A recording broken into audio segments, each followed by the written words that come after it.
സീരിയലിൽ നായികാവേഷം ചെയ്തിരുന്ന നടിക്ക് സിനിമയിൽ ശോഭിക്കാൻ കഴിയുക എന്നത് വളരെ ബുദ്ധിമുട്ടേറിയ കാര്യമാണ്. എന്നാൽ അതിൽ വിജയിച്ചയാളാണ് സോസിക. എന്നാൽ സിനിമയിൽ ചാൻസ് അന്വേഷിച്ച് നടന്ന കാലത്ത് ലുക്കിന്റെ പേരിൽ സീനിയർ ആർട്ടിസ്റ്റ് തന്നെ പരിഹസിച്ചിട്ടുണ്ടെന്ന് പറയുകയാണിപ്പോൾ സോസിക. ഒരു ഹീറോയിൻ മെറ്റീരിയൽ അല്ലെന്നായിരുന്നു പരിഹാസം. തന്റെ നഖത്തിനെ വരെ വിമർശിച്ചിരുന്നുവെന്നും സോസിക പറഞ്ഞു. നേരത്തെ എനിക്ക് എല്ലാം പ്രശ്നമായിരുന്നു. സംസാരിക്കാൻ അറിയില്ല, ഡ്രസ്സിംഗ് സെൻസ് ഇല്ല, അതില്ല, മറ്റതില്ല, മുഖക്കുരുവാണ്, മുടിയില്ല, നഖമില്ല തുടങ്ങി എല്ലാം പ്രശ്നമായിരുന്നു. ഒരു ഹീറോയിന് വേണ്ട ഒന്നുമില്ല, മൂക്കിന് ഭംഗിയില്ലെന്ന് വരെ പറഞ്ഞവരുണ്ട്.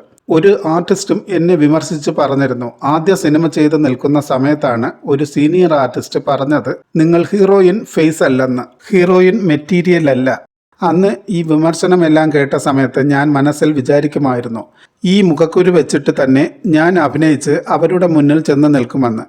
അവരുടെ മുന്നിൽ ഞാൻ പോയില്ലെങ്കിലും എൻ്റെ ലബ്ബർ പന്ത് സിനിമ അവർ കണ്ടിട്ടുണ്ടാകൂ എന്ന് എനിക്ക് ഉറപ്പാണെന്ന് സോസിക പറയുന്നു. സീത അടക്കമുള്ള സീരിയൽ ചെയ്ത ശേഷം കുടുംബ പ്രേക്ഷകരെല്ലാം സോസികയുടെ ആരാധകരാണ്. നടിയുടെ ഈ തുറന്നു പറച്ചിൽ വൈറലായതോടെ നിരവധി പേരാണ് താരത്തിന്റെ കഴിവിനെ പ്രശംസിച്ച് എത്തിയത്. ഇപ്പോൾ തെന്നിന്ത്യൻ സിനിമയിൽ തിളങ്ങുകയാണ് താരം.